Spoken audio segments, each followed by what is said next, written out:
Max, my friend, we're back again. How are What's you, going on, buddy? Brad? How are you, buddy? I'm doing pretty good. We're both coming off of police week. So I took some time this week to kind of catch up on some rest. First time back in a few years, and it is still as exhausting as it ever was.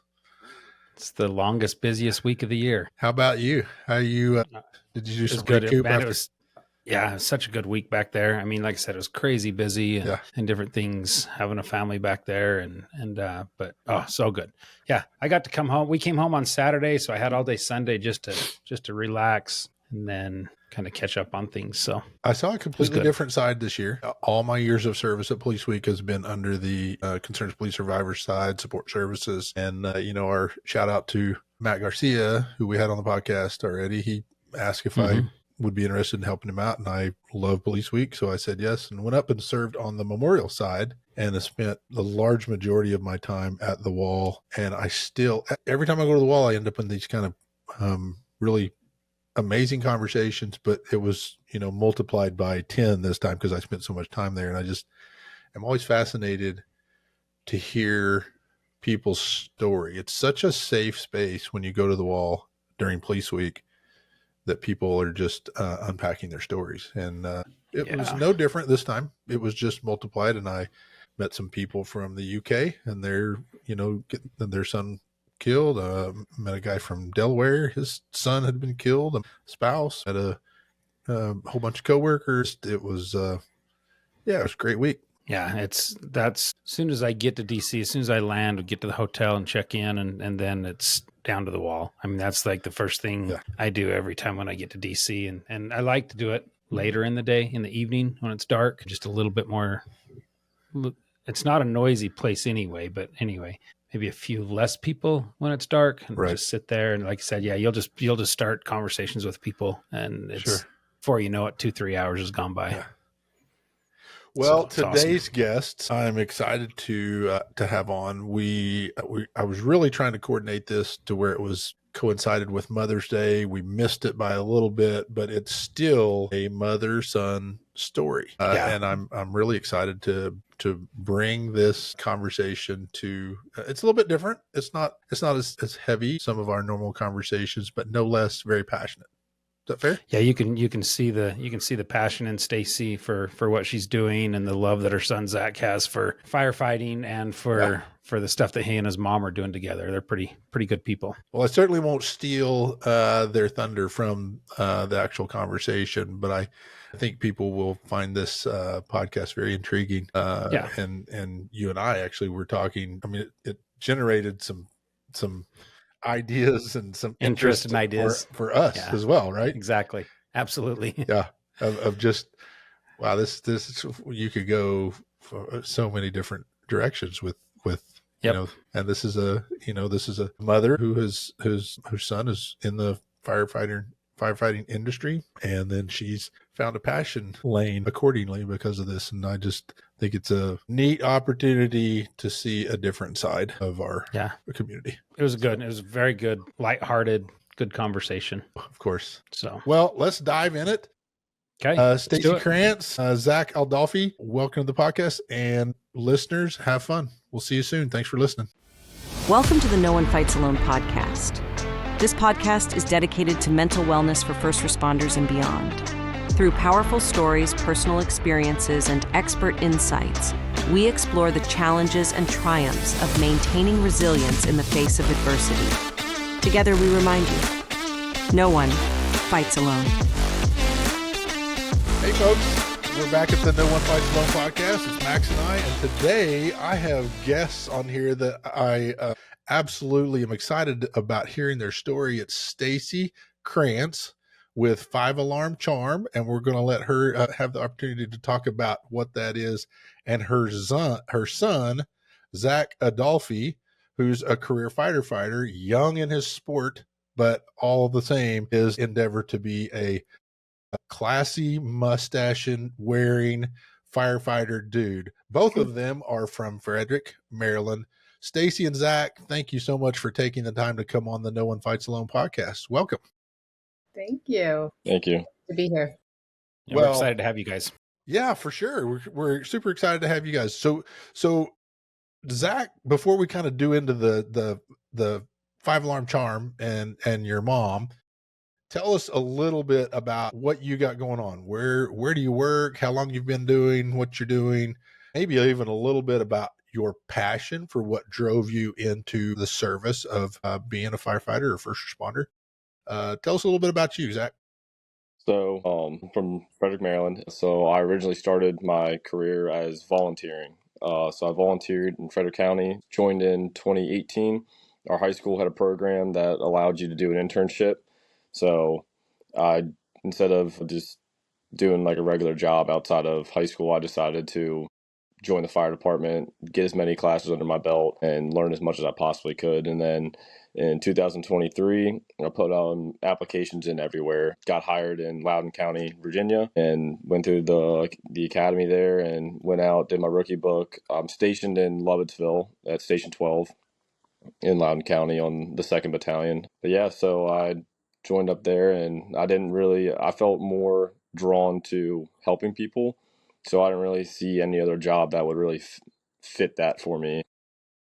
Firefighting just kind of just clicked really well, and I ran my first call, and after that I was hooked. Yeah, that's usually what happens. You run one and then you're done. Yeah. Like I gotta have this. That's a dangerous moment there, especially if the call's hot. If it's a hot call, I've had several ride-alongs with me where we got in pursuits, and every one of those guys that got in pursuit with me as a ride-along, they ended up being a trooper. Yeah. It was pretty ridiculous. But so your passion, I'm glad you brought that up. Your passion being helping people.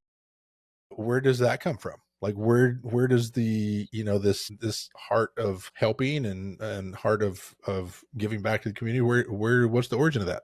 I think it really stems from my mom, my dad, and also my grandparents. My grandmother was a head board of FCPS for the county public schools, and then my grandfather taught special ed, so it kind of just runs in the family, I guess.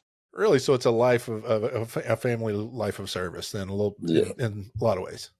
Yeah. Yeah, my dad works construction, and we always try and make sure all of our customers, like, we make sure that everything is the way they want it, how Sure. they like it, and try and like make sure that everything that we do is spot on. And same thing, my mom making custom pieces for engagement rings and jewelry, something that's very personal and to the customer.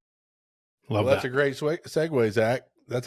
You're great at this podcast stuff. So we're going to segue into Mom, Stacy. Thank you so much for taking the time, and man, what a great kid you got right there. Yeah. You must be really proud of that. Yeah, I'm smiling pretty big over here. Yes, you are. Yeah, it feels good to see your children find their way.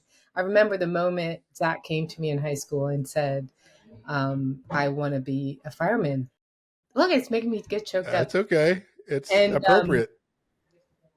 And the instant he said it, I was like, there it is. Yeah. There it is. Did you know? Did you kind of know that was where he was going? Instantly, it was instant. It was an instant yes, and go for the internship. And, when he was a little boy, we used to go to the beach all the time, and he would not let a single soul pass him on the beach down by the ocean breakers, because everyone was Zachary's, right? Like just this people person, Yeah. And, I've always seen that heart of gold in him. It always is front and center. And I just am so proud of him to make this choice. It was the perfect career for him.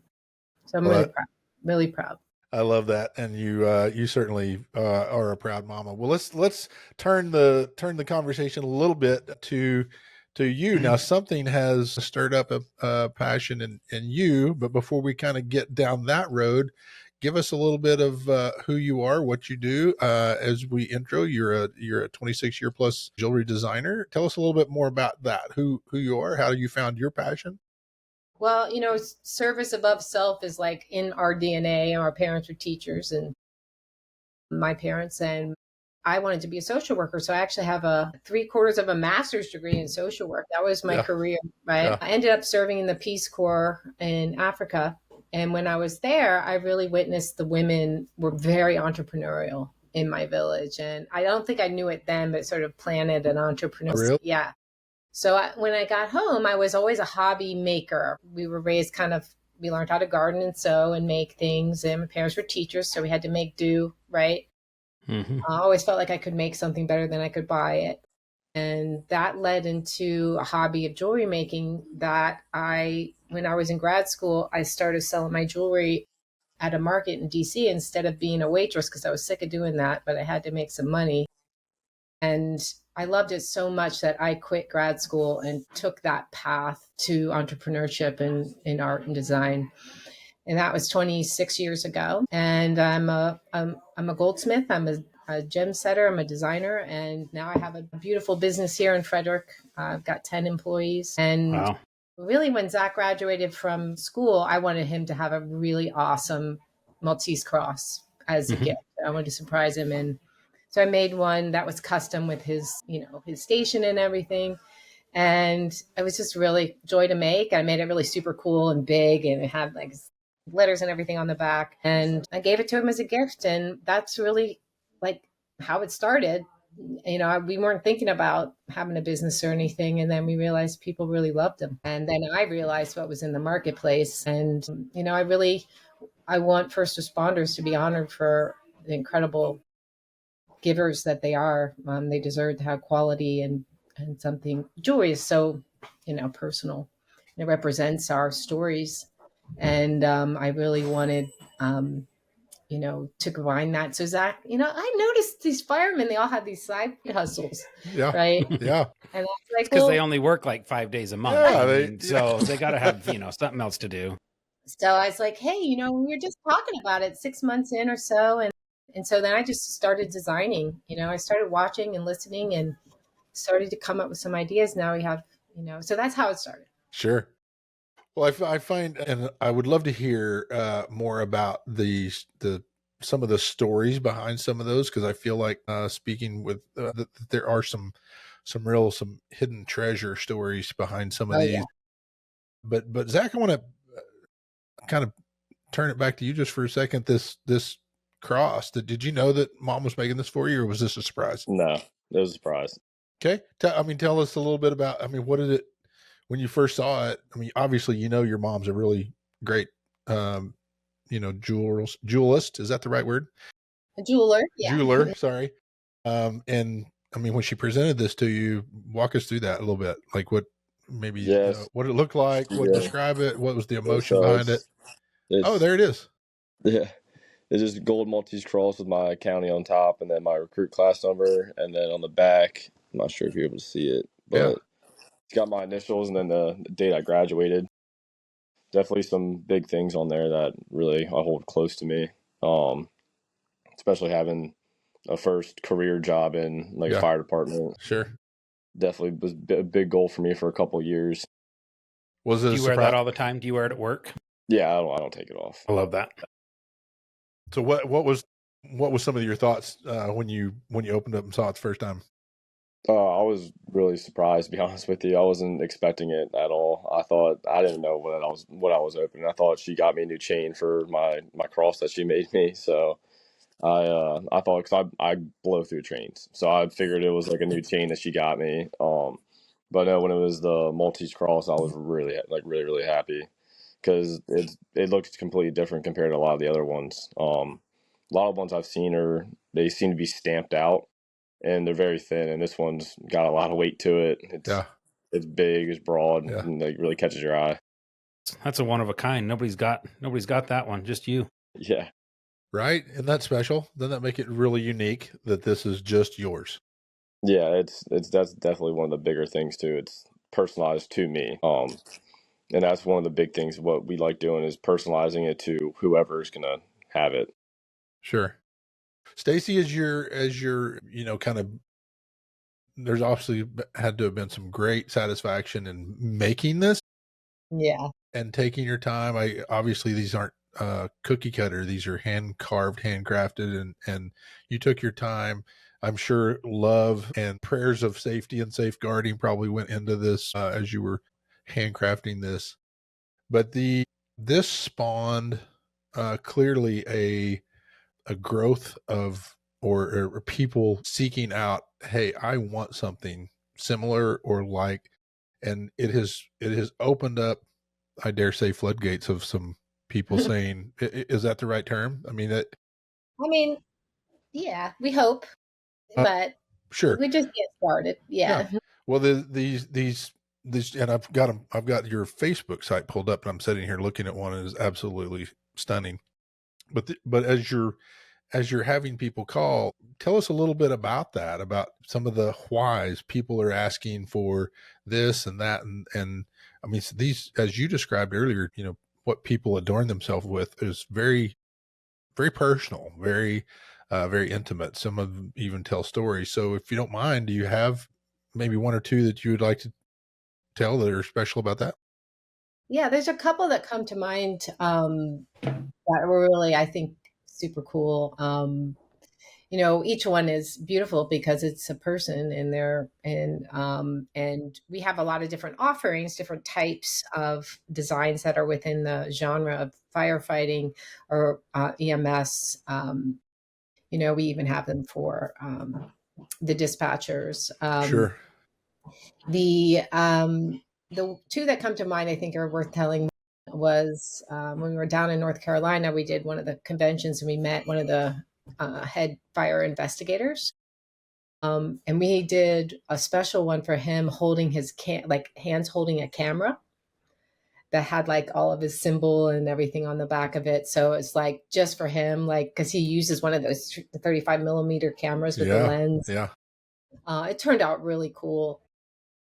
So that one was just like really unique. But I think the one that's kind of been the most, just really has struck me is like, when you start out doing these things, you have absolutely no idea where things are going to go, right? You have no clue whether anyone's going to like them or want them and it's like, entrepreneurs actually kind of really dig that uncertainty. It's like, it's probably that same impetus that it drives first responders into that kind of field, right? That uncertainty and wanting to meet the moment. And we recently met Sarah Laird, she created an organization called Phoenix Advocates. She would be a great person on your podcast, by the way. Phoenix Advocates are two fire widows and a police widow that came together to try to create safer work environments and awareness, but especially support for widowers. And we created their symbol, which is a phoenix rising within a police badge and the Maltese cross. We just replicated their logo and so we're sharing profits down the middle with this particular organization. Like part of our mission is giving back, right? So that one was just so special because we got to really get to know these three and all they're doing. And it gives them something very beautiful to use as fundraising.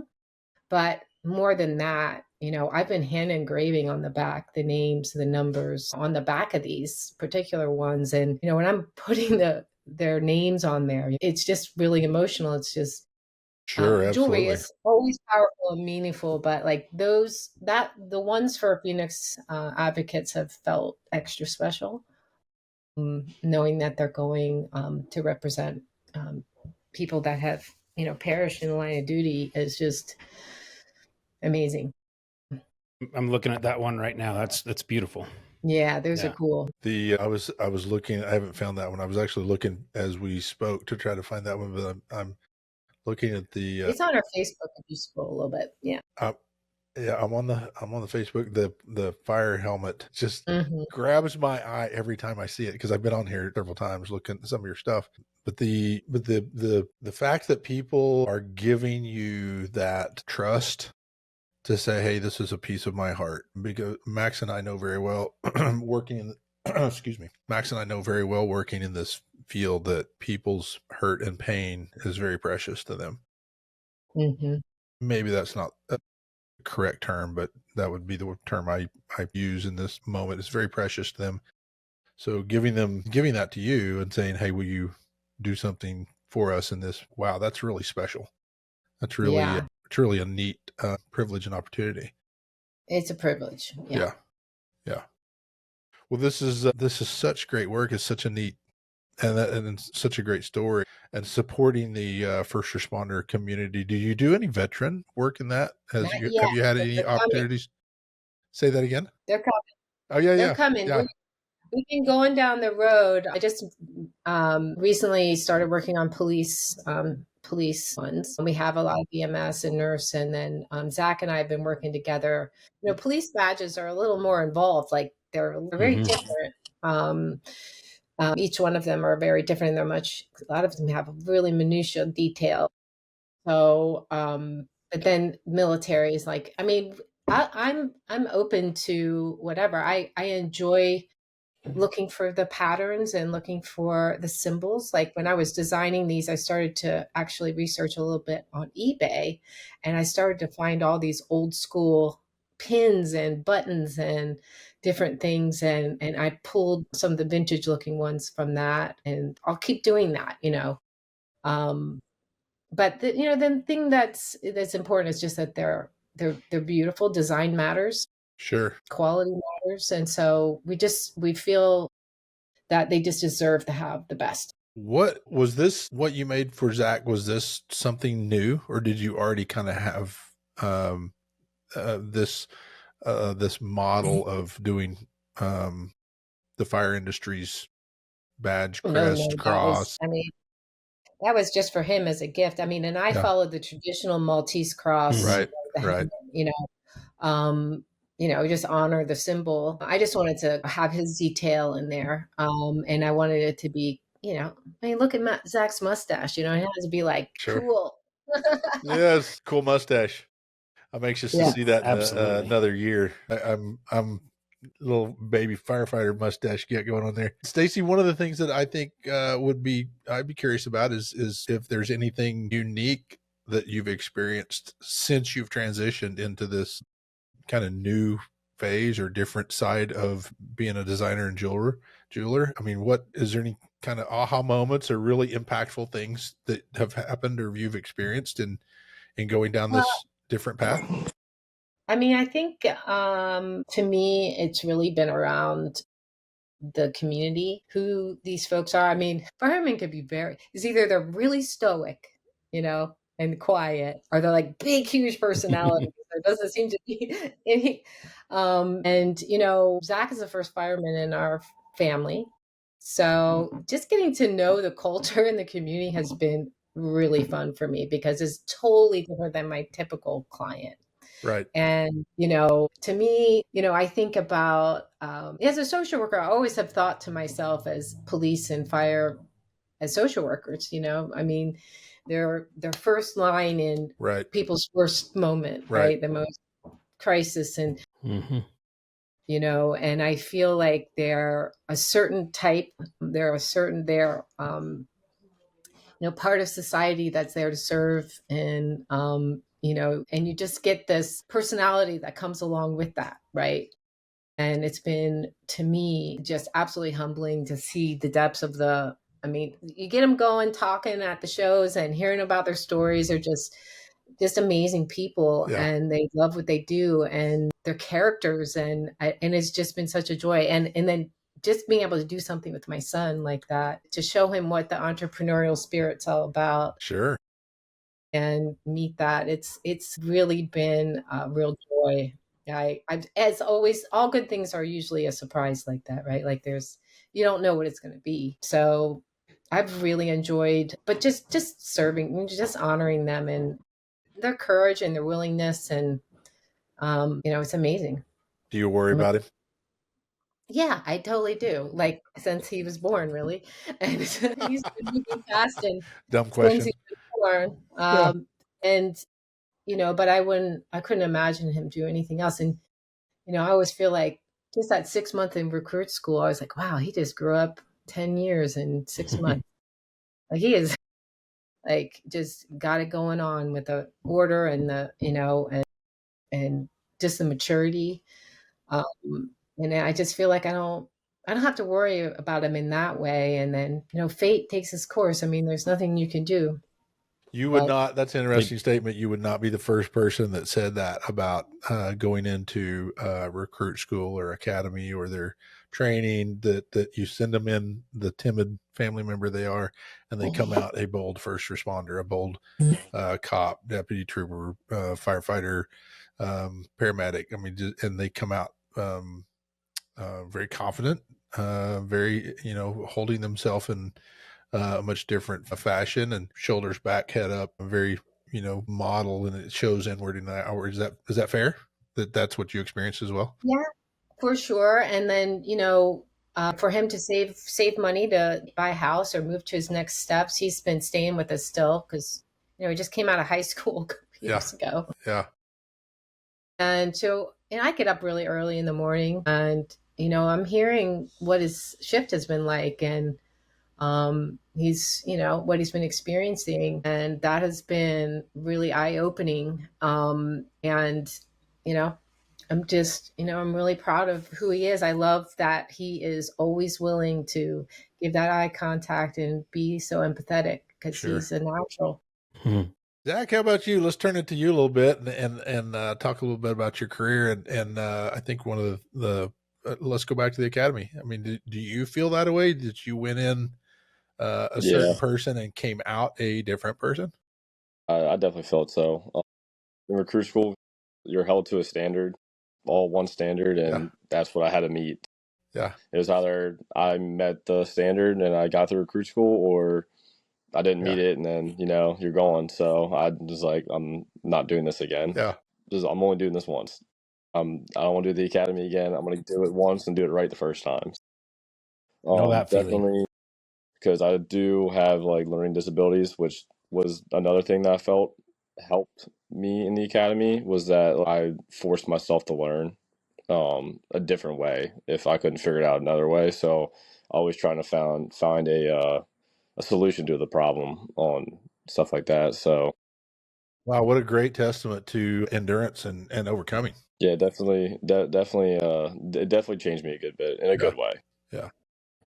Well, Max has had the, obviously this already, Stacy, you may not, you probably do if you've been around our community, but there's an ongoing traditional firefighter cop joke that permeates nationwide wherever you go. Really, it's worldwide, but within our country, it's like two brothers fighting in mostly in a nice way. Max has already taken a shot. I have not taken my shot yet, Zach, but I will self-deprecate first and say, hey, my pile of donuts are over here. But did they teach you how to play ping pong in the academy? No, not ping pong. In the academy, I kept my mouth shut. I don't want to be the calls to do make anyone do any push-ups. I just did what I was told to do. So Zach, here's why I can have a few jokes. Is I've been a deputy sheriff for 17 years, but I was also a volunteer firefighter and an advanced EMT in my hometown here for 13 years. Okay, so, nice. I'm a full-time cop and a part-time hero. So, it's so I like to jab back and forth. Well, there is a great love and connection between the law enforcement and firefighter community. I usually strike first and funny. I usually tell this, it's kind of a funny story about when I went through hazmat tech. I went through with an entire shift from a fire agency here in Oklahoma. So it was like 36 firefighters and me, one cop, and the jokes were all day long. It didn't matter whether on break or not; they would just scream them out. So I learned really quickly. That was early in my career. I learned really quickly to attack first.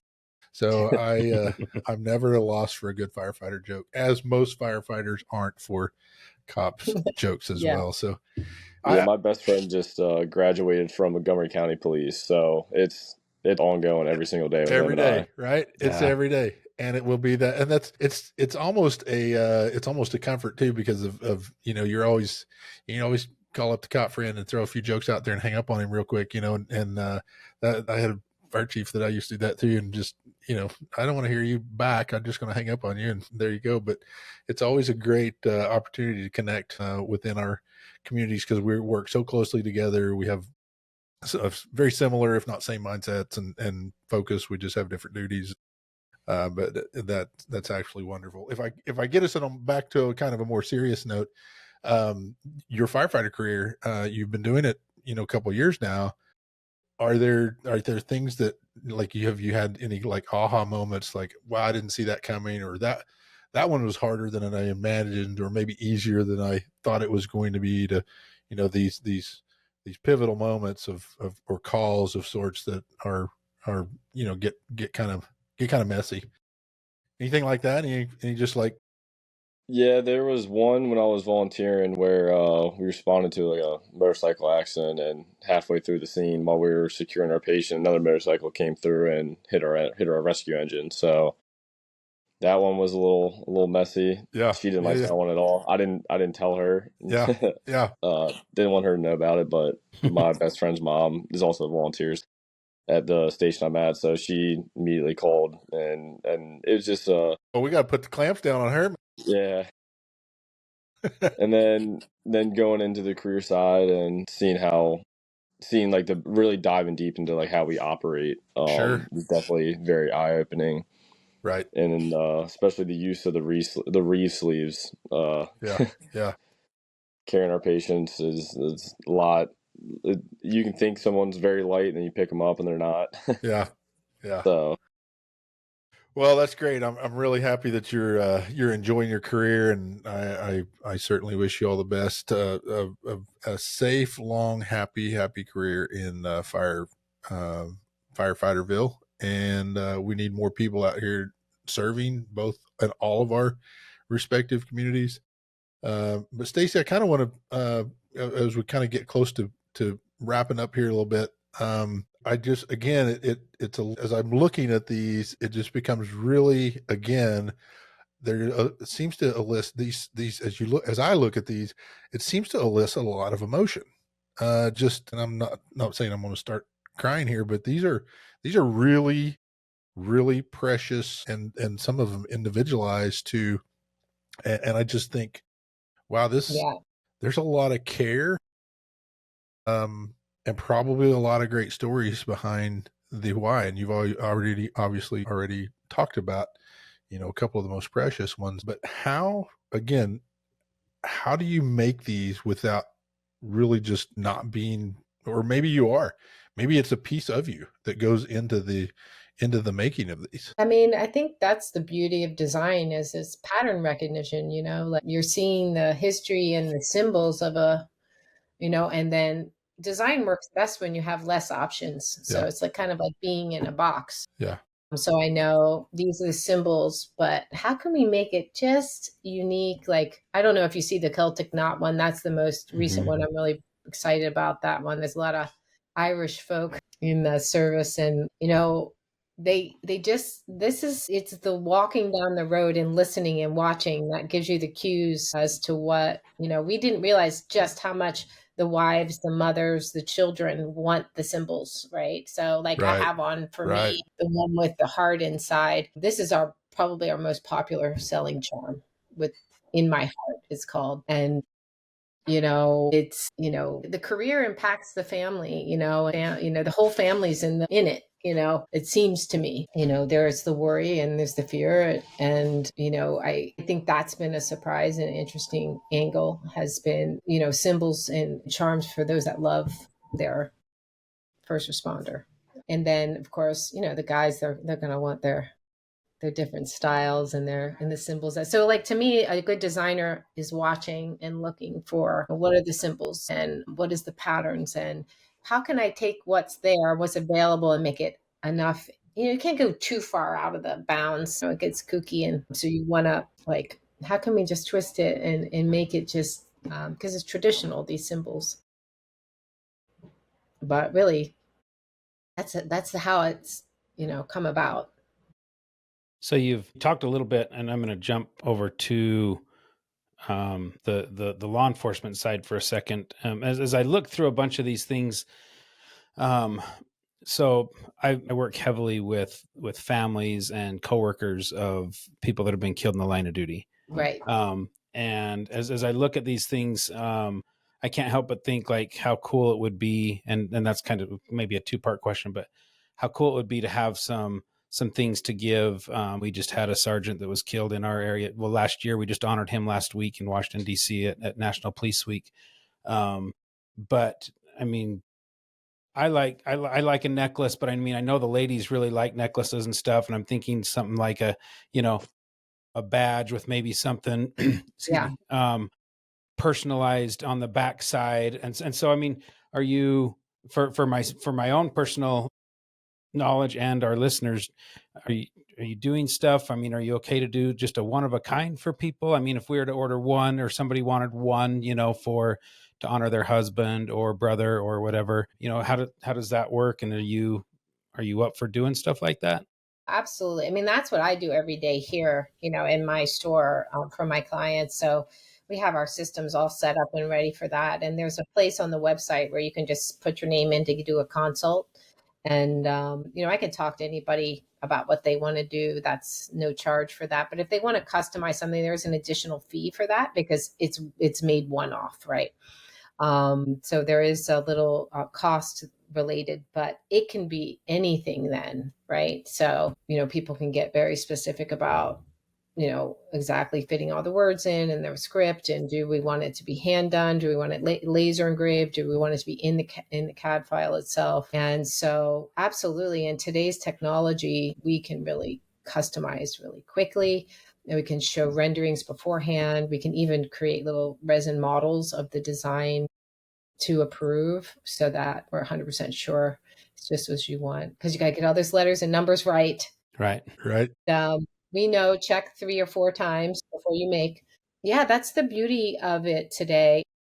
What makes custom jewelry so special is that it's made just for you, and it's honoring your specific story, your specific loved one, your specific, honoring of a loved one that you've lost. So we have all that technology here. So, it's a great, offshoot. I think that's such a great question, Max. Sorry, go ahead. Yeah. And you talked about, on your site. So if people want to find 5-Alarm Charm and Stacy and Zach, whether they want to just look at your stuff. And like I said, I've been looking at this for a couple of days now. I started following you a few days ago. So, love this stuff. And for our listeners and stuff, where can they find 5-Alarm Charm and talk to Stacy and Zach? So it's 5alarmcharm.com, spelled out FIVE, is our website. We're also on Instagram. Zach, what's the handle on Instagram? It's at 5Alarm Charm. Yes. And we're on Facebook. And also, if you look it up on online, it'll bring you right to our Instagram and our Facebook and our actual website. So you have multiple different ways of navigating that way. Yeah. Awesome.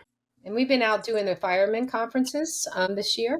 So we just did PA. We're heading to Maryland next. And that's been really fun. I realized what a good salesman Zach. Well, come on, mustache. That's a handsome looking dude right there, man. Yeah. You can see his girlfriend. So easy. They're quite a pair at the booth. Yeah. Oh yeah, I bet. Yeah, they're cute. Yeah. And Heather is wonderful too. She's our business manager. She's who you spoke to on the phone, Heather Rademacher. She's who answers the phone and emails. I'm in charge of the designing. Zach's in charge of lots of other things. And Heather was a real treat to talk to on the phone. She was really sweet. So she's been a volunteer for years. This has been a great conversation, and I love what you're doing for this community. I love the fact that you're serving, and it takes all manner of people to fill in the gaps and shore up some of these things that people are passionate about, and certainly filling a need. But that there's a lot of heart in the. I'm still staring at these. I've been on this several times. Actually, Zach, I hadn't been on your website until you just mentioned. I pulled that up as well. But these are absolutely stunning. Thank you. Absolutely beautiful. Beautiful.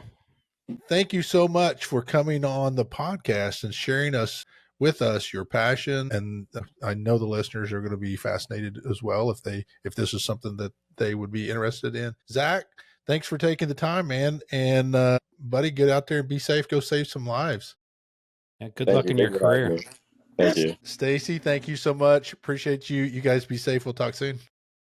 Thank you. Thanks, guys. Appreciate it. Chateau Health and Wellness is a 16-bed treatment facility nestled in the foothills of the Wasatch Mountains in Midway, Utah. Chateau's first responder resiliency program is designed to treat the unique challenges and issues that first responders encounter in the course of their careers. Chateau's comprehensive and highly individualized approach to treatment addresses more than just the presenting issues. It addresses the why. Each of their seasoned, trauma-trained, and culturally competent therapists utilize evidence-based, specialized therapies to treat trauma at its core and enable clients to begin the healing process while developing a resilient and healthy relationship with stress. Chateau Health and Wellness is trusted by departments and agencies from around the country to treat responders and veterans. In fact, it is one of only a handful of facilities nationwide that is vetted and approved to treat members of the Fraternal Order of Police.